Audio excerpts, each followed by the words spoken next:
Hello everybody, welcome back to another episode of Decoding the Unknown. As always, I'm your decoder, Simon. Welcome. The format of this show, if you're new, one of my writers, in this case Katie, has written me a script. I'm going to read it. I've never read it before. Let's just dive in.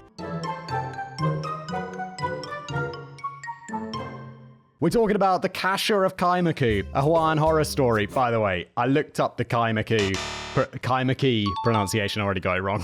Because I once made a video, I think it was a biographics video about some Hawaiian person. And I read the whole thing and I thought I'd got the pronunciation right because I looked it up. And like, I don't care that much about pronunciations. It's shock to nobody. But like when they're the subject of the video, after I made an entire video talking about Leonardo da Vinci rather than Leonardo da Vinci, that's kind of a separate story because I, for my entire 30-something years of life, thought he was Leonardo da Vinci, not Leonardo da Vinci. You'd think no one would care, but people do. Then I made one about this Hawaiian person, and then I just got to the end of the video and I was like, wait, I just remembered the pronunciation of it wrong, even though I looked it up like 10 seconds before, and I never went back and recorded that video again because I just couldn't handle it because the pronunciation was so difficult. So we never made that video.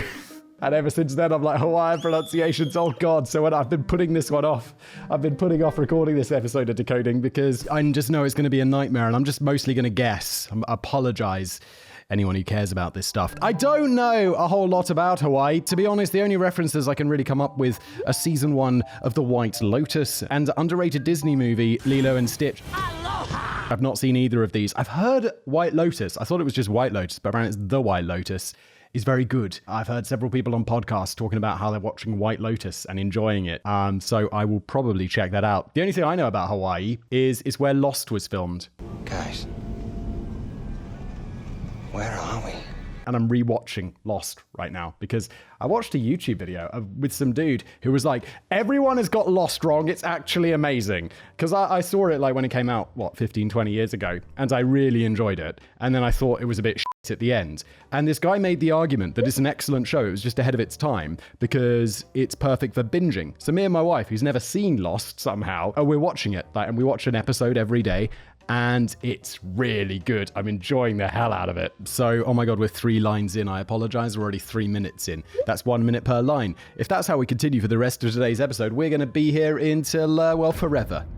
Forever, because it's 13 pages. And I don't think either of those, oh God, what? Oh, The White Lotus and Lilo and Stitch are going to help us much with this story. This is about folklore, murder, creepy things happening in a house that you really don't want to live in. So let's get to the good stuff and find out all about the Kasha house of Kaimuki. Honestly, it's probably a house I'd like to live in because it'd be a discount, wouldn't it? It'd be an absolute bargain because people would be like, oh, I can't live in that house. It's haunted by demons. And I'd be like, well, there's no such things as haunting or demons. How much, just make a super lowball offer, get that house, boom, house in Hawaii. That does sound nice, right? Hawaii sounds like, I think I saw that movie with George Clooney where it's about that family who live on Hawaii. The first line is like, what everyone thinks about Hawaii is we all have no worries or whatever. And then George Clooney character's like, but I've got worries. And I remember quite enjoying that movie, but I think that's the only realistic. That's all I know about Hawaii. It's an island and it looks really nice. The story of Kasha. If you were wondering, by the way, the name of the place is pronounced, oh my God, Kaimuki? Kaimuki? That's not what I just heard on my pronunciation thing. I was like, Kaimuki. Oh my God. But I think Simon probably nailed this one without too much effort. Go Whistle Boy. I don't even remember. I don't even care. Kaimuki is a neighborhood in Honolulu on the island of Oahu. Oahu, O-A-H-U. Oahu, I'm pretty sure that's it. God damn, Hawaii. Come on. What the fuck, man? It's O-A-H-U and it's pronounced Oahu. How? The only reason I know that is because it's famous.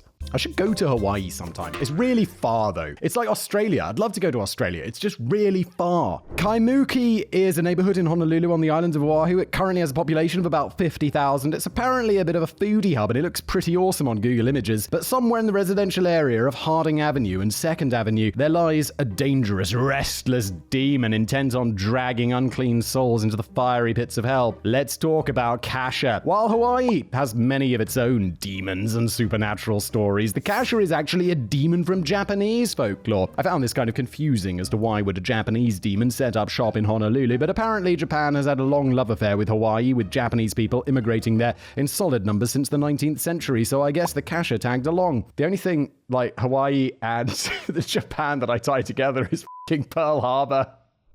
Oh, God. And not like the naval base, but as in the bombing of Pearl Harbor. Anyway, about this Kasha. If you've ever seen the kids' anime show Yokai Watch, I have not even heard of it. You'll be familiar with the term yokai, which is Japanese spirit or supernatural being. Hopefully I can pass the earworm of a theme song onto you now. It's one of those ones with a strong tune but lyrics that are hard to work out, so it randomly pops into my head. Don't include this, whoever's editing it, because then I'll get a copyright claim and I won't get paid. Instead, the person who made that tune will get paid, which seems a little bit insane that they should get all the money, considering that it's just going to be, a few seconds in this video. But that's how YouTube works, because it's stupid. I mean, I love you, YouTube. Thank you, Business Daddy. But, like, come on. Come on, that's ridiculous. So we're not going to play it. I'm so sorry. If this was just going out as a podcast, and hello, dear podcast listeners, it also goes out as a podcast if you want to listen to it that way, then I'd include the tune, because on podcasts, it's like the Wild West. No one gives a fuck. But on YouTube, they have rules. If you haven't seen Yokai Watch, don't worry, you haven't missed much, apart from one episode which features a so-called cheek squeak, which literally has a bum for a head and farts out of its mouth. My kids love that one. But it's not what we're here to talk about. Okay, this show sounds very strange. Kasha means burning or fiery chariot or cart, and the legend has it that it would screech up to the funeral of someone who has been a bit of a wrong and snatch them up and drive the poor soul straight to hell. Over time, the story and name of the Kasha got a bit more fluid and started encompassing other things too, so by the time one took up residence in Kaimuki, a Kasha was generally agreed to be a demon that could take the form of a cat and was partial to the taste of fresh corpse. Okay, it all started with a horrible murder where the father of a Japanese household killed his wife and children, hiding their corpses around the Kaimuki property, and in the garden his daughter's body was never found. Years later, two women lived together in the house, and one started having an affair with a man. When he found out that she was already in a relationship with another woman, his feelings of jealousy turned into a murderous rage, and he killed both women before finally killing himself. Was it all of these deaths that spawned the Kasha, or did the Kasha have a hand in them in some way in order to get access to some delectable corpses? Many more stories of people fleeing the demon house and strange things occurring there were passed down through the years, eventually making the house so notorious that just referring to it as the Kaimuki house was enough for locals to know what you were talking about. I'd still buy that house if it was cheap enough. Sure, there's been 2 horrible murders there. What's the chance of being a third? Well, identical to any other place, because just because there were 2 previously doesn't mean there's going to be another one. It's just the same, isn't it? Look at the logical brain. And you know what? I really will notice the amount of money I save, because that's real. Demons are not. It's just hearsay, though. In August 1942, the Honolulu Star Bulletin published a story with the headline, "Police Called to Shoo Ghost from Kaimuki." The article goes on to detail how an unseen force was attacking a young boy and his older sisters while their mother tried frantically to ward it off. When police arrived, they battled with the demon for over an hour and a half before admitting defeat, and the family temporarily moved out. Oh my God. A police battle for an hour and a half. Hawaii's American, right? So they're like, they've got guns and they're like, pow, pow, pow. Is Hawaii a state, or is it like one of those territories like Puerto Rico? It's really far away, but Alaska's a state. Alaska's definitely a state, I know that. Look, this doesn't matter, I'm just curious. It's suitably American for the police to have guns and probably be a bit loosey-goosey with them. In October 1972, the Star Bulletin again printed evidence. Those are my, speech marks, inverted commas, right there. Evidence of the Kasha striking. 3 teenagers who were living at the haunted Kaimuki house called the police when they thought they heard something moving about in their home. Too scared to stay, they decided to drive to one of their mother's homes with the policeman providing an escort. Police, what are you doing? Don't you have proper crimes to take care of? The girl's car suddenly veered off the road and the police officer rushed up to find one of the girls apparently being strangled by an unseen force. He felt his arm being twisted by a huge calloused hand and ran off to call for backup. What Star Bulletin? Are you reporting news or are you reporting hearsay? You sound like a mega bad tabloid, sort of like the Daily Sport or something that we'd have in the UK. Is it the Sport? Which one's the one that makes up the stories? In the Mirror?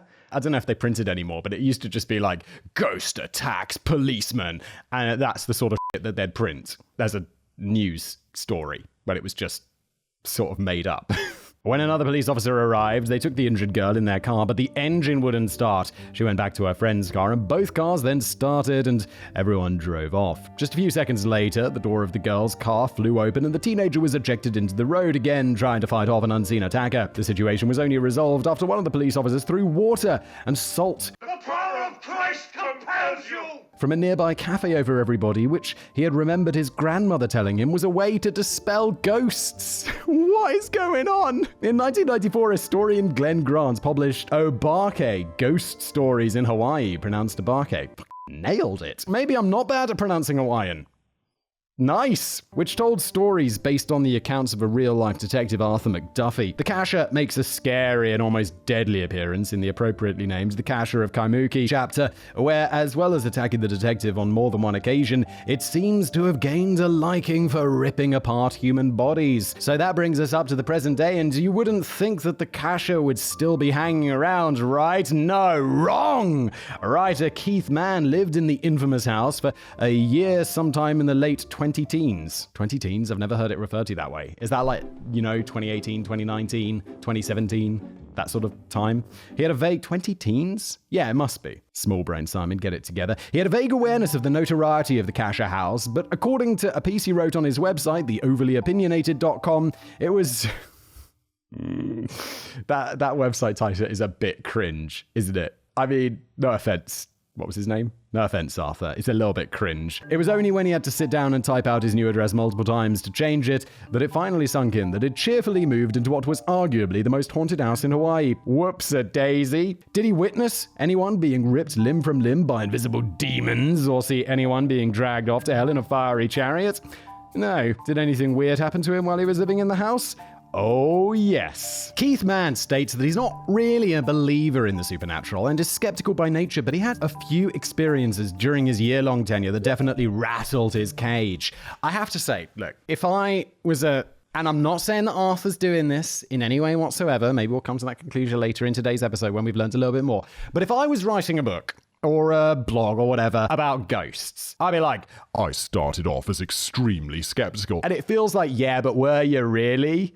Were you really? Or are you just saying that to make your argument stronger, to say like, Oh, I've been on the other side. Like, I used to be like you. that kind of bullshit. Like I say, I'm not saying that's what he's doing, but I'm just saying if I was to write a book about ghosts, I'd be like, oh, I was extremely skeptical. I didn't think ghosts were real until I found out about ghosts. And if I ever write a book about, explaining how ghosts are real and my experiences with ghosts, either A, make sure I'm okay, like get me one of those wellness checks. Be like, make sure Simon's okay, Kev. And check his carbon monoxide detector. Or it's either that, or I'm grifting. I'm doing the grift because I want to sell more copies of my book. He also had multiple neighbors and passers-by stopping him on the street and asking why he lived there if he'd seen the Kasha, and that they were surprised he'd made it longer than the usual tenant stay of about 3 months before fleeing in terror. So what did our man on the ground experience? In his piece titled, I Lived in the Most Haunted House in Hawaii, Mann relates that on 3 separate occasions he woke up at 4:33 a.m. on the dot as if he had just been injected with adrenaline. I've just watched The Devil's Hour, by the way, where the main character wakes up at exactly 3 a.m. every night. So Mann's story definitely gave me the chills. I very much recommend The Devil's Hour, even if it's a bit of a brain bender. Anyway, back to our Kasha tale. What is The Devil's Hour? Is this some sort of new movie that I should have heard of? I don't know that. I haven't been to the cinema in a very long time because I have kids now and they don't, they're too young. Although we took them to the cinema a couple of times to see like short films. They couldn't sit through a proper long ass movie yet though. And they definitely wouldn't go to see whatever The Devil's Hour is. After being rudely awakened, Keith Mann would realize that his room was really cold, 60 degrees Fahrenheit in fact, which is about 15 degrees centigrade. Centigrade? Centigrade I feels like a word my nan would use. I'd say Celsius. Centigrade. It's the same thing, right? He had a portable air conditioning unit in his room, which apparently was only a cheap thing and wouldn't be able to get his room that cold, plus he had never had it set that low. He lives in Hawaii, remember, so nobody wants to be that cold at night. Each time he had the 4:33 a.m. experience, all the smoke alarms would give off one beep together. Big whoop, maybe their batteries are running out. Au contraire, says Mann. All of the alarms were separate and not centrally connected, so for them all to chirp at the same time is unlikely, and for this to happen each time that he had a strange experience is downright weird, as it occurred 3 times inside of a year. Well, if they all chirped exactly together, how do you know they're all chirping? It's like a very boop, indistinct, loud sound. How would you know that they're all doing it? We all know what a smoke alarm chirp sounds like. It's hard to pinpoint its location. It wasn't just the cold and the smoke alarms that freaked him out, though. Each time he was awoken, he had the strongest feeling of there being an unseen presence in his room, and he felt like he had been stabbed by a White Walker. My veins were filled with ice water, and I thought my life force was being drained out of me. My chest was tight. I struggled to breathe. No matter what I told myself to calm down, the feeling crept through me like a virus until I could barely move. A White Walker is a zombie ice creature thing from Game of Thrones, in case you were wondering. I've never seen Game of Thrones. Sorry, I've seen the first couple of episodes of Game of Thrones because everyone was telling me I got to see it. I didn't like it. But I know what a White Walker is. I mean, I don't really know what it is, but I know it's from Game of Thrones, is what I'm trying to say. Game of Thrones is pervasive in culture. There are no better writers in television than Dan Weiss and David Benioff. They ended it brilliantly. He's lying. In these scenarios, man eventually would be able to run out of his room, and by the next day, the aura of a pissed-off demon would have faded, and because the rent was cheap and he liked his housemates, he eventually forgot about the creepy encounters until the next time it happened. Nobody else in the house seemed to experience anything like he did, so man concluded that his bedroom must be over the spot where the multiple murders or other bad acts happened. He moved out of the house a year later, and the Kasha didn't follow. He states in his piece he 100% believes that the Kaimuki house is haunted, but as his experiences weren't that bad and stretched out over a year, he concluded with, overall, 7 out of 10 would get haunted again. I do like this guy's got a sense of humor about it, though. But I just don't believe it's real. I just don't believe it's real. But I enjoy the humor. Decoding the Kasha stories. All right, we've heard the stories. Let's now get our Kasha on and rip them apart, piece by piece. These are all the stories. This is all the proof. Come on, it's not real.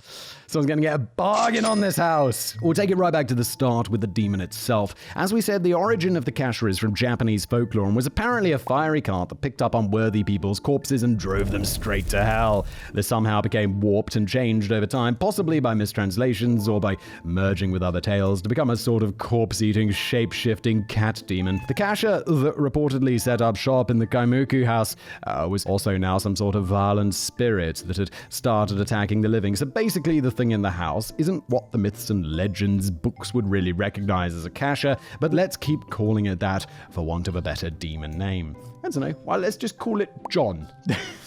Now I'll keep calling it Kasha. Isn't Kasha Kasha? Isn't there a singer called this with a $sign in her name? I don't know why I know that, but I know that. I'm disappointed in myself. I probably don't like her music. The murders near the start of the story of the dad who killed his family and the jealous man who killed his lover and girlfriend, while horrible, seem to be unsubstantiated rumors. These are something that would be very easy to look up and see if it actually happened, because there are these things called police records where they have an address and there's a murder and all of this stuff. It's easy. So by unsubstantiated rumors, we just mean they're untrue. I couldn't find names, dates, details, or anything about them, so I guess they're just urban legends attached to give some sort of understandable origin story to the Kasha house. Plenty of other murders have happened in Honolulu, and no other location appears to have birthed a demon, though, so let's investigate further. The newspaper article of 1942 is kind of something of nothing. While we originally presented it as proof of the Kasha, when you read it, it doesn't exactly make believers out of skeptics. According to the article, 2 police officers, quote, found a Hawaiian boy, 10, and his 2 sisters, 18 and 20, shrieking on a sofa. The mother, besides shrieking, was waving tie leaves and sprinkling Hawaiian salt to ward off ghosts. At 10 p.m., she said her son had detected an odor of ghosts. Angry at being found out, the spirits first attacked him, and then repeated attempts to strangle his sisters, she said. So this is police reporting on something that someone said that's then being reported in a newspaper or whatever. It's come on, please, it's clearly made up.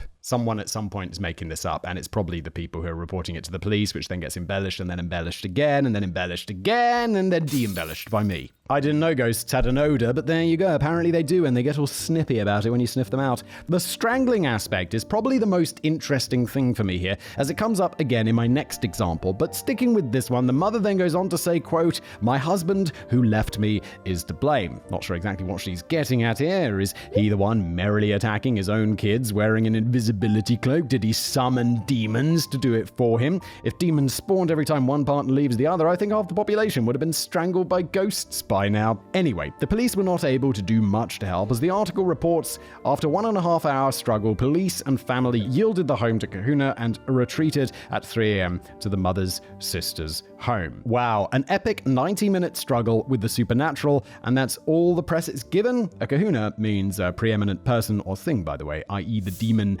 was in charge of the situation. While the story is actually documented in a newspaper, there doesn't seem to be a lot to it, and can maybe be written off as some sort of hysteria within the family, or maybe Simon's favorite carbon monoxide poisoning. Yes, this should be everyone's favorite, because people reported many more ghosts in the past before we had carbon monoxide detectors. Symptoms of carbon monoxide detecting leaks and poisoning are seeing this sort of shit. Come on, we all know it. Maybe ghosts smell like carbon monoxide. You can't smell carbon monoxide. That's why it's so dangerous. And only a few people can detect it. Maybe this small article is hardly proof of anything apart from the wife getting a jab in about her ex-husband, so let's move on. By the way, the people, they have to come around once a year and inspect the, heating boiler in my office. They just came this morning to make sure that I wasn't getting poisoned. And I'm not getting poisoned! I mean, I have carbon monoxide detectors in my office, but they have to come and do a manual. I don't know what they're checking. They're checking the something to make sure that I'm safe.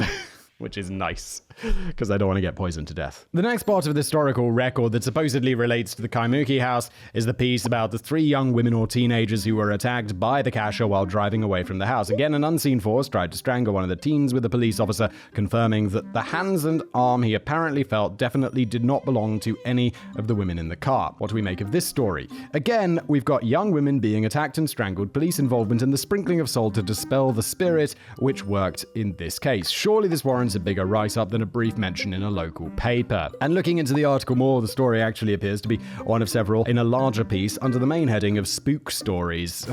Okay, so yeah, it was written up in the paper, but it was in the part of the paper that's literally ghost tales, spook stories. I mean, it's basically saying what follows is fiction, really, isn't it? That's what we're getting at here. Are we smelling a rat or maybe a ghost here? There are no names of police officers or the women involved, and the residence is mentioned only as a house which the neighborhood considered haunted. The article was written by Lois Taylor, who was a popular features writer for the Honolulu Star Bulletin for over 35 years. The Spook Stories piece was published on the 31st of October, 1972, Halloween. So is it just a collection of made-up spooky stories to get the readership in the mood, or was Taylor re-reporting real local spooky stories that had cropped up during the year? I'm not sure, but again, one invisible strangulation story does not proof of a demon make. Indeed, it does not. Maybe the girl was having an allergic reaction or an asthma attack, so it would be clawing at her throat as she was having trouble breathing. Maybe the police officer got his arm stuck in the car window or something, or one of the girls did actually have a much bigger and more calloused hand than normal, and in the chaotic scene, it all seemed more eerie than it actually was. I doubt it was spraying salt around that did anything, but the other police officer also poured a glass of water over the girl, which may have helped shock her out of a panicked state. If it was a totally made-up story, that's one thing, but as you could see, you could poke enough holes in it to remove anything supernatural anyway, so again, it's hardly a convincing case. Yeah, most likely, it's just all made up. Second most likely, even if it isn't made up, it's got perfectly reasonable explanation, so let's move on. What's the next part of the Haunted House tale? Ah, yes, the book that was published in 1994 by Glenn Grant. Grant moved to Hawaii in his 20s and was a teacher, historian, and author, being especially interested in Hawaiian folklore, myths, and legends. The Kasha of the Kaimuki house appears in Abaki, Ghost Stories of Hawaii, a book where it takes on Detective Arthur McDougal, who was based on the real-life private detective Arthur McDuffie. I guess this type of tale keeps these stories alive and well in the public's imagination, as some stories in this collection are presented as true, or at least true accounts, and some are fictionalized. Also, everyone in this story is called Arthur. Arthur McDuffie was a real investigator in Hawaii, and Grant did interview him, although he states in his book that he used the character for a series of fictional stories, and that he did it in a pulp noir style. He also said, changing the surname so as to liberate him from historical fact, Art McDougal was born, first appearing in the Honolulu Star Bulletin. Wait a minute, that's where the other articles in the story were published too, although I guess there weren't that many different newspapers published in Honolulu at the time, so that's not so surprising, but there were at least 2. Anyway, thanks to the author's own disclosures, we can establish that the Kasha story in Grant's book is a totally fictional account using the Kasha legend as a jumping off point. It's all fiction. I sound like a broken record, not just in this episode, but on this show. Although I had one the other day where I was like, I quite believe in this. And then, oh God, I can't remember who wrote it. Was it Ilza? I think it was about the megalodon. And I was like, yeah, no, I quite believe in this. Maybe it does exist down in the depths of the ocean. And then it also destroyed my belief. So, okay, never mind. It may also be a good time to note that while I gave the approximate location of the Kaimuki house at the start of this story, it was not specifically mentioned in any of the newspaper stories or in Grant's book. That means we don't even know if the newspaper examples took place on the same street, let alone the same house, but they are now forever linked to the story. According to Lapaka Kapanoi, who runs a blog called Ghosts Next Door, he went on a tour of the area with none other than Glenn Grant himself when looking for the Kaimuki house. Kapanu writes, he pointed to the second to last house on the left of 2nd Avenue at Harding. He briefly mentioned that there might have been a headstone in the back of that house where the ghost of the mother-in-law of the infamous Kasha story was buried. That house, according to Glenn Grant, was the Kasha house of Kaimuki. Now, I don't know who this mother-in-law he's talking about is, but I'm guessing it's from the story he wrote for the Abaki book, which I have not read. No mother-in-law character pops up connected to the Kasha story that I've otherwise found, but at least we have a tentative location for the house now. I've also seen the location given as 8th Avenue and Harding, however, so it seems that the actual address is as nebulous as the Kasha itself. Except hold the phone, this Kaimuki house, this Kasha house that we've been going on about for the last however long, 30 minutes, doesn't even exist anymore. That's right, buildings in the whole area around the demon house were demolished in around 2016, and modern duplexes have been put up instead. That means that our next example, Keith Mann, who recently lived in the house, actually lived in the new construction, not the original Kaimuki house. He already knew this, but ascribed this haunting he experienced to the ground the house stood on, rather than the physical construction of the building. Okay, mate. So now we're saying that the Kasha wasn't attached to murders committed in the house at all, but is somehow attached to the land. It's not an ancient burial site as far as we know, and Mann freely admits that his landlord had lived in the house with no weird experiences happening, although if you were trying to rent out rooms, you're hardly likely to mention the fact that you might be ripped apart by a fiery demon unless you really didn't read the small print. So, how can we explain Keith Mann's experiences as anything other than supernatural? How about through many, many, many different ways? I'll start with one I have personal knowledge of, the smoke alarms. Even if the battery is not dead, they can randomly chirp in the middle of the night because the temperature has dropped, which can sometimes affect the battery output enough for it to trigger the low battery alert in your detector. Mann said that the temperature had dropped to about 60 degrees Fahrenheit in his room, which might be cold enough to affect the alarm. He said all the alarms would sound together, but if they're all in separate rooms, how could he be sure they were all going off? Exactly. It might have been just one in a specific spot that made the noise seem like they were coming from elsewhere. I've been woken up by annoying battery chirps, and sometimes it's taken quite a while to find out which smoke alarm is the culprit, so I end up changing all the batteries anyway. We also have two that are dual smoke and carbon monoxide detectors, and they were alerting us of carbon monoxide, which was pretty worrying, but I was sure it was all just due to battery failure and that we were not about to die of carbon monoxide poisoning. My husband thought we should call the fire brigade, but I scoffed at his caution, which thankfully I was right about, otherwise we might all be dead. I don't know if the carbon monoxide detector, though, it's got a little reading on it, doesn't it? Although the ones in my office don't. They just beep. Well, I've never heard them beep. They should make sure they work, actually. I assume they'd start beeping if they were stopping working, but I've been here like 5 years, and I've never heard them go off, which now is concerning to me. Maybe I'll get some new ones just in case. They're like wired. Oh, they're wired into the building. I don't think I have to have it, because it's just me. I should probably check that. I mean, I definitely am up to fire code, 100%. My office is 100% up to fire code. Yeah, those fire extinguishers are checked regularly. The smoke alarms are all locked and loaded. The fire exits are clear. That's right, 100%. Did I think it was a demon? It never crossed my mind. Was I pretty pissed off and grumpy the next day? Absolutely. The answer was that the detectors were over 10 years old, so I just went to the hardware store the next day and got a bunch of new ones. Problem solved. Maybe Keith Mann just woke up because the temperatures had dipped. Yes, this happens, even in Hawaii, and he had heard the alarms chirping on the edge of his hearing and hadn't realized what had woken him up. Oh my god, I can't believe I didn't put that together. So it could be just the smoke alarms just beeping at 4:33 for some random reason. I can't explain why the presence or the cold internal feelings. Maybe he was sick, on some sort of medication, having a panic attack, or just psychologically keyed up to feel paranoid and scared upon being woken up in the middle of the night. Totally. Who hasn't felt creeped out from time to time, even in the safety of their own bed, when you know 100% that there's no possible way anything could have gotten into your room? I'm not trying to totally pick apart every single aspect of his experience, just trying to offer some rational explanations. That's okay, we can pick it apart, because I think it's nonsense. He might believe it, but that doesn't make it true. As always in these stories, it's the human experience factor that can't be explained, and no matter who you talk to, people will always believe what they want to believe, even if proof to the contrary is staring them in the face. Let's cart this Kasha home. For a place that's supposed to have the title of the most haunted house in Hawaii, the Kaimuki house or Kasha house seems pretty tame. Apart from the word-of-mouth stories, there is no documented evidence of anything happening there, and the two small articles in the papers do not give a street address, so we're not even sure if we're talking about the same place. Historian Glenn Grants pointed out the house to Lapaka Kapanui, but even if that was the correct address, the house has since been knocked down anyway. No evidence of the original murders has been found, and as previously stated, real-life horrible murders have occurred in Kaimuki and surrounding areas without another house spawning a demon or vengeful ghost. Even the description of what a Kasha is has been totally warped over time, so we don't know if whatever was lurking at the Kaimuki house was actually a Kasha or some other sort of demon. Yes, I know demons are not real, but the non-canon version of this Kasha compared with the original Japanese yokai just adds another layer of confusion to the story. I feel confident in saying that the Kaimuki house is an urban legend, and that, especially now the modern buildings have been put up in its place, nobody has anything to fear from a fiery cart or shape-shifting cat demon. And also, you never did, even if you were staying in the original house the day after the fictional murders. But, if you have the misfortune to find yourself in that haunted bedroom, maybe keep some Hawaiian salt by your bed just in case. Yeah, it's only serving to make you feel better though, because none of this is real. Thank you for watching or listening, and I'll see you in the next episode.